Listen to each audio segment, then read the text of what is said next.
What's up, everyone? My name is Maximilian. And I'm Matt, and we're taking a look at some of our favorite places in all of video games. From deep space to blue sky, there's areas of video games that me and Matt both share a huge passion for. Let's go to the beach! Today's video is brought to you by the VXG in St. Martin, the Caribbean's most exciting video game festival, going from July 25th to 28th. That's right, surf, sand, and video games. If you can think of a better combination, then you're just flat out lying.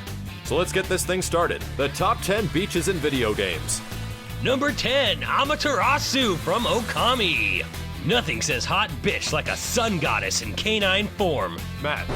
No, it's beaches, not bitches. Oh. Number 10, Emerald Coast from Sonic Adventure. Now, I'm not the biggest fan of Sonic games, but I know a good-ass beach when I see one. Being one of the key titles for the Dreamcast's launch, Sonic Adventure touted all new graphics, brand new gameplay, and something completely different in a Sonic game. Frickin' beaches, son! Literally, I think the majority of Dreamcast owners were actually persuaded to purchase the system from watching Sonic run across these beaches alone. And this level was so popular that it would be recreated over and over again in future Sonic games. Now, of course, it helps that it was the very first stage in Sonic Adventure, but come on, it's freaking gorgeous! The sun, the crisp air, the golden sands. I can't ask for anything more in a vacation. Holy shit, it's a killer whale! Go to number 9! Go to number 9! Number 9, Dire Docks from Super Mario 64. Back when Mario 64 was launched, 3D platforming was still a relatively new genre, but no one was quite prepared for how amazing the first water level in 3D would actually be. From the minute you jump in, you realize how f***ing amazing the music is. But that's just the beginning. As you swim out to sea, you'll discover a sunken pirate ship that you can explore and raise to the water's surface. Diving even deeper, you'll find jet streams and hidden underwater caves full of treasure. But shit gets real when you have to grab a power star off the ass end of a giant freaking eel. I am never eating sushi again. Number 8, Valkyrum Dunes from Final Fantasy XI. Now, Valkyrum might not be the most visually impressive beach. Heck, it's not even one of the most interactive. But my god, do I have a lot of memories of this freaking place.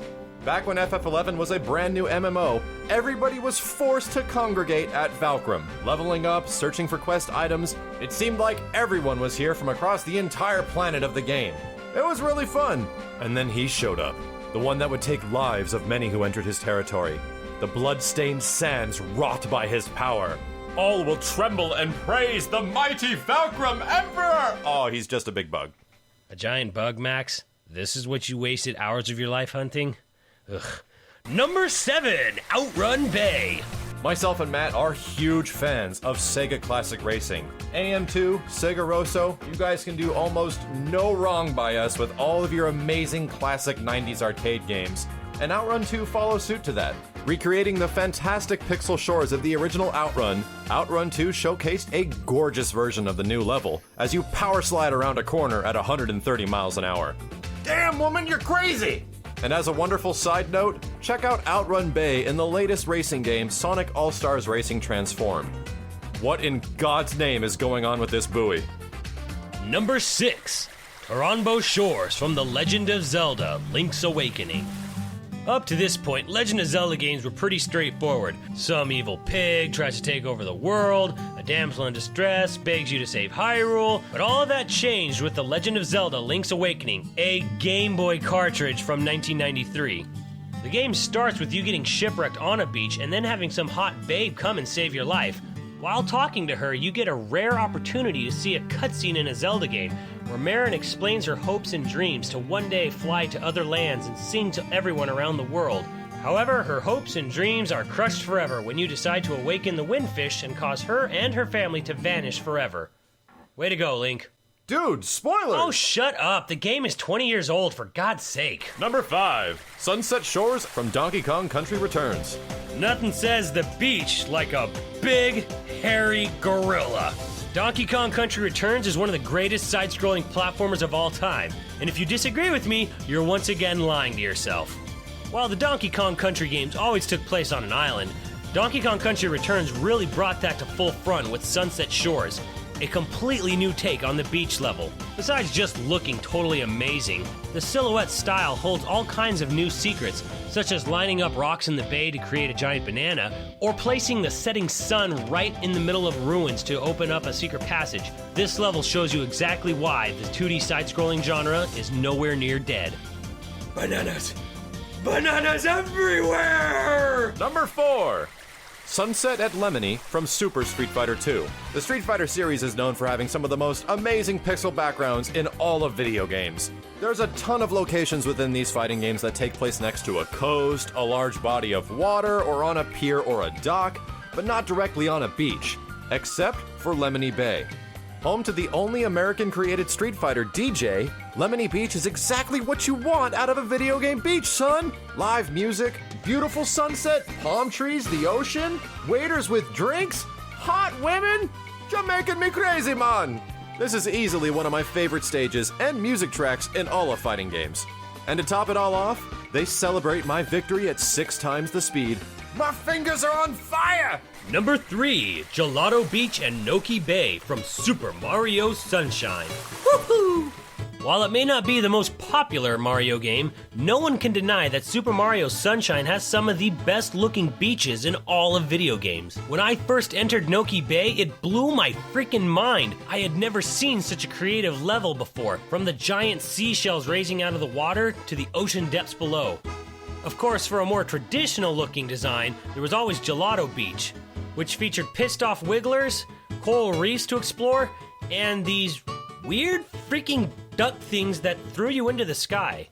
Seriously, what the fuck are these? Number 2, Seaside from Phantasy Star Online, Episode 1 and 2. PSO. Oh my god, PSO.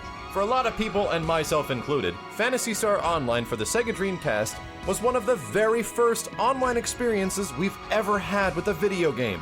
Running across an entire uncharted planet, beating up monsters, gathering loot, and chilling with your homies. And of course, the eventual sequel for the Nintendo GameCube amplified its beach output by 1000%. No longer were we quarantined to forests or mines or caves. We finally had a huge, gorgeous beach for us to visit, where we can let the passing of time go right by us, enjoying every little bit of this wonderful online game. Man, this game was freaking awesome. And then Knights shows up for a little mini quest. Where's PSO 2, Sega? And now, the number 1 beach in a video game. It's Destiny Islands from Kingdom Hearts. Ha! Go f*** yourself. It's Treasure Trove Cove from Banjo-Kazooie. While Mario 64 may have started the 3D beach levels, Banjo-Kazooie clearly perfected it. Treasure Trove Cove lived up to its name with a huge variety of areas to explore and enemies to encounter. From treasure chests that wanted to eat you, shark-infested waters, and a pissed-off sand crab, Banjo-Kazooie seemed to have it all. And one of my favorite things actually happens in Treasure Trove Cove. Dynamic changing music depending on the enemies you're fighting and the different areas you explore. But what really seals the deal is the name of the pirate ship you find. It's called the Salty Hippo. How this didn't become an FGC meme, I have no clue, but it needs to happen. Dude. Every time somebody loses and gets mad salty at VXG, they're a salty hippo. Salty hippo.